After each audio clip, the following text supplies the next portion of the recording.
আসুন দাদা, আসুন দিদি, আসুন আসুন, খেয়ে দেখুন এই দোকানের খাবার। মহাদেবের আদি ভাস্করাজ্য। মেলা মেলা মেলা, মেলা মানে আনন্দ, মেলা মানে মিলনস্থল। এই মেলায় আগত সকলকে জানাই আন্তরিক অভিনন্দন। এই মেলার বিশেষ আকর্ষণ মহাদেবের আদি ভাস্করাজ্য। নমস্কার সবাইকে, আমি শতরূপা আবারও চলে এসেছি একটা নতুন ভিডিও নিয়ে। আজকে ভিডিও হচ্ছে রাসমেলা নিয়ে। আমরা থাকি দক্ষিণ 24 পরগনার সোনারপুর রাজপুর এলাকায়। এখানে দক্ষিণ জগদ্দলে রাস মেলা হয় এবং এখানে একটি বাড়িতে 12 দিন ধরে রাস উৎসবও হয়, যেখানে কীর্তন চলে, পালাগান চলে, 12 দিন ধরে ঠাকুরের পুজো হয় এবং ঠিক সেই 12 দিন তার সামনের মাঠে রাস মেলা হয়। নভেম্বরের মাঝামাঝি হালকা হালকা ঠান্ডা শুরু হয়ে গেছে। এই সময় আমরা একদিন সন্ধ্যাবেলা সবাই মিলে বেরিয়ে পড়লাম রাসমেলায় যাওয়ার জন্য। রাসমেলা আমাদের বাড়ি থেকে একদম হাঁটা পথে, তাই যে কদিন রাসমেলা চলে আমরা কিন্তু প্রায় প্রত্যেক দিনই যাই। একটু রাত হয় কিন্তু চেষ্টা করি আমরা প্রত্যেক দিনই যেতে।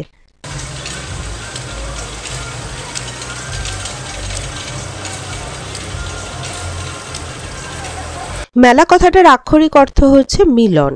মেলায় একে অন্যের সঙ্গে ভাব বিনিময় হয়। মেলা শব্দটি শোনার সঙ্গে সঙ্গে আমাদের মনে কিন্তু আনন্দের অনুভূতি হয়।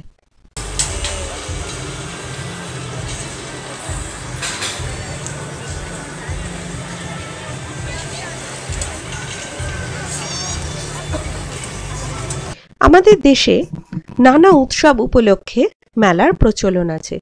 বহুকাল ধরেই এই দেশের মানুষ মেলার মাধ্যমে তাদের উৎপাদিত পণ্য এবং তৈরি করা জিনিস বেচা কেনা করে আসছে।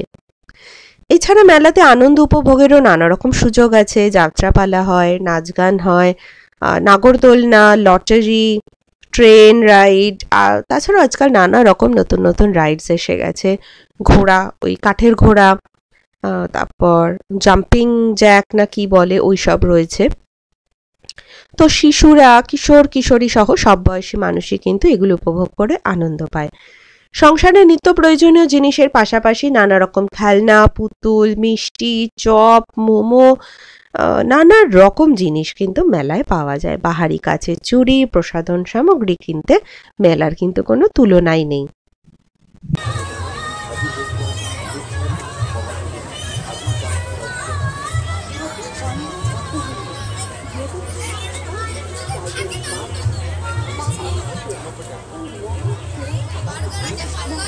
শ্রীকৃষ্ণ যখন ইহজগতে আবির্ভূত হয়েছিলেন তখন বৃন্দাবনে কৃষ্ণ শরৎ পূর্ণিমার রাতে, মধ্যরাতে, তিনি বংশীধ্বনি দ্বারা তার প্রিয় ভক্ত গোপীদের আহ্বান জানিয়েছিলেন। সেই রাতে শ্রীকৃষ্ণের বাঁশির ধ্বনি শোনবার পর ব্রজগোপীরা গৃহ থেকে বেরিয়ে পড়েন। তারা সকলে কৃষ্ণের কাছে ছুটে গিয়েছিলেন। কেবল বৃন্দাবনের গোপীরাই নয়, ব্রহ্মাণ্ডের বিভিন্ন স্থান থেকে নানা রকম মানুষজন আরো সকলেই তার কাছে ছুটে গিয়েছিলেন। তখন শ্রীকৃষ্ণ আগত সকল গোপীদের সাথে নিজেকে বিস্তার করে সকলের সাথে নৃত্য করেছিলেন। বৃন্দাবনের এই নৃত্যই কিন্তু রাস নৃত্য বলে সুপরিচিত। রাস শব্দটি এসেছে রস থেকে। এখানে রস হচ্ছে প্রকৃতপক্ষে মাধুর্য রস। মাধুর্য রসে কৃষ্ণ এই লীলা করেছিলেন বলেই কিন্তু এর নাম রাসলীলা। এই লীলা ভগবানের সব থেকে উন্নত এবং শ্রেষ্ঠ লীলা। এই রাসলীলায় 3 শ্রেণীর গোপী ছিলেন। গোপীরা অংশগ্রহণ করেছিলেন: নিত্যসিদ্ধা, সাধন সিদ্ধা ও কৃপা সিদ্ধা। নিত্যসিদ্ধা গোপীরা কারা? যারা ইহজগতের বন্ধনে আবদ্ধ নয়, তারা শ্রীকৃষ্ণের সাথেই থাকেন। সাধন সিদ্ধা গোপী কারা? যারা সাধনা করে শুদ্ধ হয়েছেন। যেমন ত্রেতা যুগে ভগবান রামচন্দ্র যখন সীতামাকে নিয়ে দণ্ডকারণ্যের মধ্যে দিয়ে হেঁটে যাচ্ছিলেন, ভগবান রামচন্দ্রের সেই রূপ দর্শন করার পর দণ্ডকারণ্যের ঋষিরা, যারা লক্ষ লক্ষ বছর ধরে ধ্যান করছিলেন, তারা রামচন্দ্রকে তাদের পতি রূপে পেতে চেয়েছিলেন। ভগবান তখন তাদের বলেছিলেন, আমি দাপর যুগের শেষে যখন কৃষ্ণ রূপে লীলা করতে আসব, তখন তোমাদের সবার মনোবাঞ্ছা আমি পূর্ণ করব। তাই তারাও কিন্তু রাসলীলাতে অংশগ্রহণ করেছিলেন। এছাড়া আরেক শ্রেণীর গোপীরাও ছিলেন রাস নৃত্য বা রাসলীলাতে, তারা ততটা শুদ্ধ হয়ে ওঠেননি, তারা গৃহবন্দী ছিলেন। 15 টাকায়, সচিন চেন্নিং 20 টাকায়, মটর চেন্নিং 15 টাকায়, টিয়ারা চেন্নিং 15, ডালিয়া ফুল নিন 15 টাকায়, লেডিস রেজার নিন 15 টাকায়, অলিভ ব্রাশ নিন 15 টাকায়, ম্যাজিক ক্লিপ নিন 15 টাকায়, স্টোন ক্লিপ নিন 15 টাকায়, স্বস্তিকা নিন 15 টাকায়, বোতল গার্ডেন নিন 15 টাকায়। আরো এবার আসি মেলার আনন্দের কথায়। এই মেলাটায় 150 থেকে 200টা কিন্তু স্টল বসে। তার মধ্যে খাবারের স্টল তো আছেই, বাসন কোসনের স্টল আছে, জিলিপি বাদাম ভাজা স্টল আছে, তারপর আপনার চুড়ি আছে, কাচের চুড়ি, এই ইমিটেশন জাঙ্ক জুয়েলারির স্টল তো ভর্তি। এছাড়া প্লাস্টিকের ফুল, ঘর সাজানোর জিনিস, সেরামিকের জিনিস, টেরাকোটার জিনিস, নানা রকম স্টল আছে। মানে সংসারে লাগে এরকম ছোট থেকে বড় সব রকম জিনিসই রাসমেলাতে পাওয়া যায়। তো আমরা যেহেতু এত কাছে থাকি, বিশ্বাস করুন সারাটা বছর আমি অন্তত অপেক্ষা করে থাকি যে ও এইটা লাগবে ঘরের জন্য, রাসমেলা আসুক তখন কিনবো। কারণ এই রাসমেলার জিনিস কিন্তু আমাদের সাধ্যের মধ্যে, আর মেলা যেহেতু দরদাম করাই যায়। শুধু সংসারের জিনিস কেন বলবো, চুলের ক্লিপ, হাতের চুড়ি, এগুলো এত সুন্দর সুন্দর আসে এবং বিশ্বাস করুন সবই কিন্তু খুব পকেট ফ্রেন্ডলি। কিছু দোকান আছে যেখানে ফিক্সড প্রাইস লেখা থাকবে, কিন্তু সেখানেও জানবেন যে জিনিসটা আপনার সাধ্যের মধ্যেই থাকবে। আর সাধ্যের মধ্যে না থাকলে নেব না। কিন্তু মেলা মানে এই যে সবকিছু খোলা, সবকিছু হাতে নিয়ে দেখা যায়, চোখে দেখে পছন্দ করে নেওয়া যায়, এই মেলার এই ফিলিংসটা কিন্তু দারুণ লাগে। তো যতই বড় হয়ে যাই, বুড়ো হয়ে যাই, মেলার আনন্দটা কিন্তু ঠিক ছোটবেলায় যেরম পেতাম, এখানে এই রাসমেলাতে এসেও কিন্তু আমার ছেলে যতটা আনন্দ পায় আমরাও ততটাই আনন্দ পাই। আর আমার ছেলে, তার হচ্ছে নানা রকমের গাড়ি কালেকশনের খুব শখ, ছোট ছোট গাড়ি। এই মেলাতে বিশ্বাস করুন 30-40 টাকার পুশব্যাক কার পাওয়া যায়, 200-300 টাকারও ভালো ভালো গাড়ি পাওয়া যায়, খেলনা গাড়ি। তো ও মোটামুটি সারা বছর খেলতে পারবে এরকম নানা রকম গাড়ি কিনে রেখে দেয় এই রাসমেলা এলে। বাকি বছরটা অতটা গাড়ির পায় না, ওই জন্য আর করে না।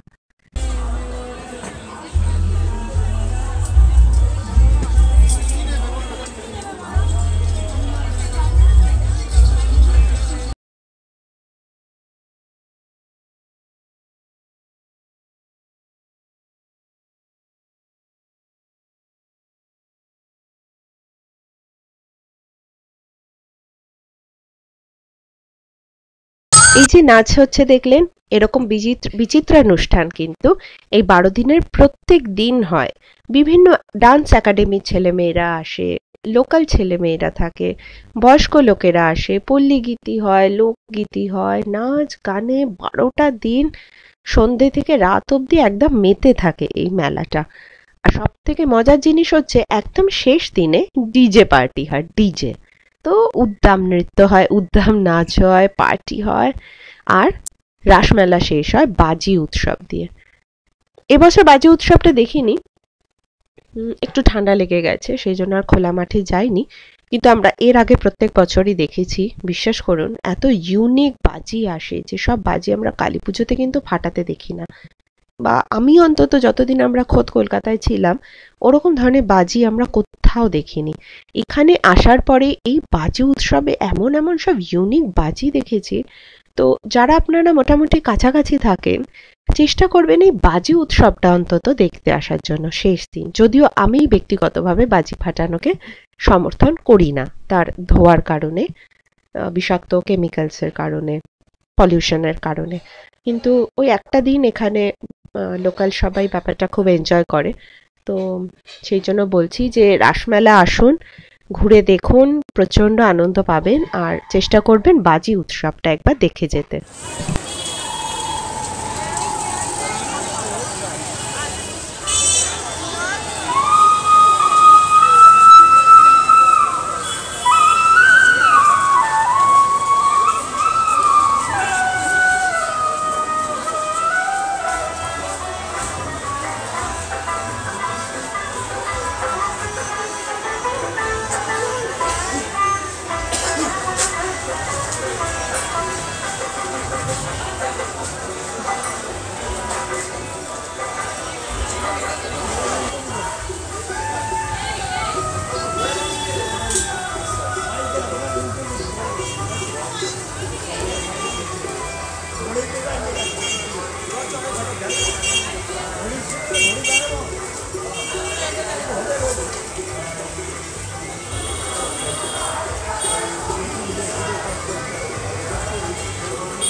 এই হচ্ছে জগদ্দল কবিরাজ বাড়ি।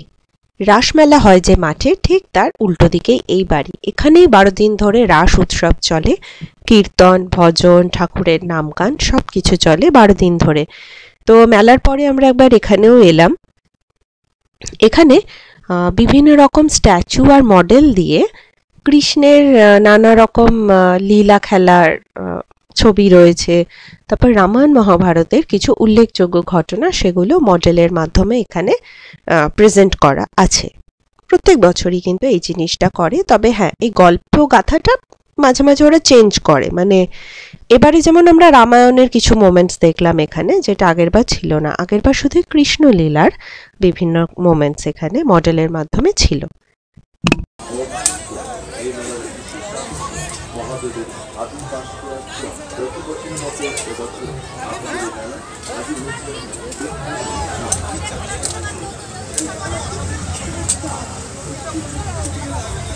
আসুন আসুন আসুন, 8 টাকা করে 8 টাকা করে।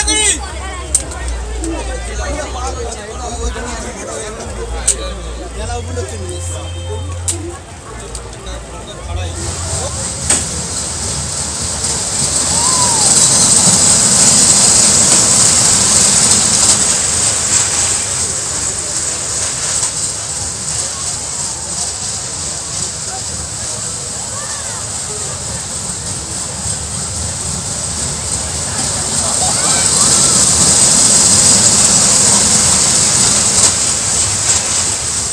আমার ছেলে তো তার এক খুব পছন্দের দিদিকে মেলায় পেয়ে গেল, সেই দিদির সাথে এই রাইডটা চড়ে নিল।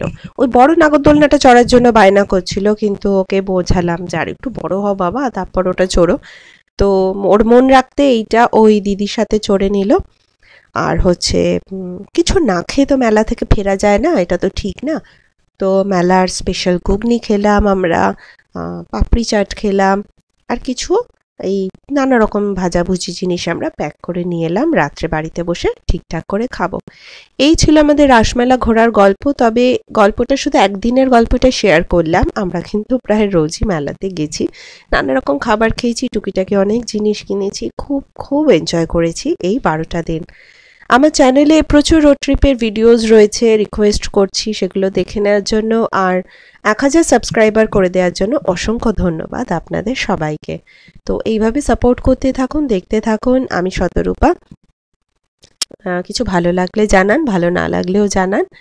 আর রোড ট্রিপটা এনজয় করতে থাকুন।